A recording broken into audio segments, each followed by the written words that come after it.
एक वृद्ध ब्राह्मण पोटदुखीच्या त्रासाने कुरगड्डीत श्रीपाद प्रभूंच्या दर्शनास आला.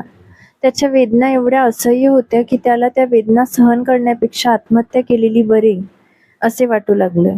त्या ब्राह्मणाने श्रीपादांचे दर्शन घेऊन आपली व्यथा दूर करण्याची अत्यंत कारुण्यपूर्ण वाणीने प्रार्थना केली. तेव्हा श्रीपाद प्रभू म्हणाले, "अरे विप्रा, तू पूर्वजन्मी अनेक लोकांना आपल्या कठीण वाणीने दुखविलेस.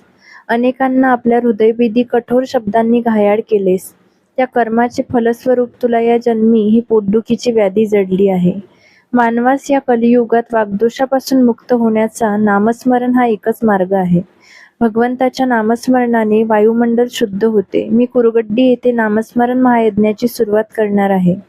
त्या नामाबरोबर श्रीकारही जोडणार आहे. त्यामुळे चिरस्थायीपणे परा, पश्यंती, मध्यमा आणि वैखरी अशा चारही वाणी नियंत्रित होतील.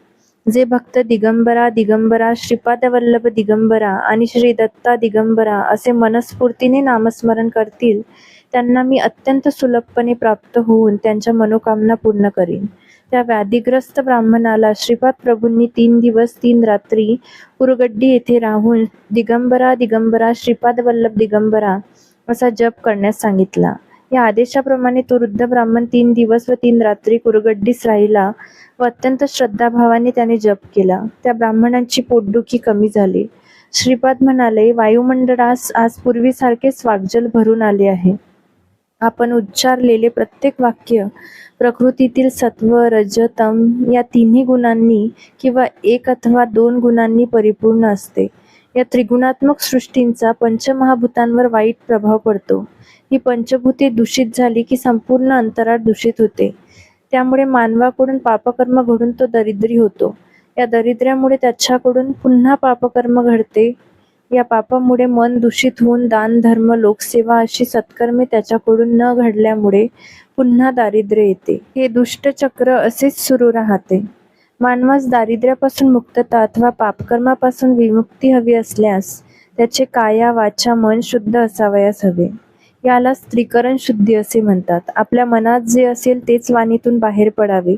मनात दुष्ट भाव आणि वाणीने अगदी मधुर बोलणे असा दुपटीपणा नसावा. आपल्या वाणीप्रमाणेच आचरण सुद्धा अगदी पवित्र असावे.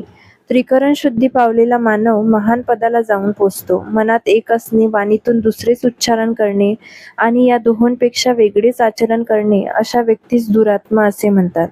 या कलियुगात जीवनसागर तरुण जाण्यास ईश्वराने अनेक मार्ग सांगितले आहे. त्यात नामस्मरण हे अत्यंत सुलभप्राय साधन आहे. नामस्मरण करणाऱ्या साधकांची वाणी मधुर असते.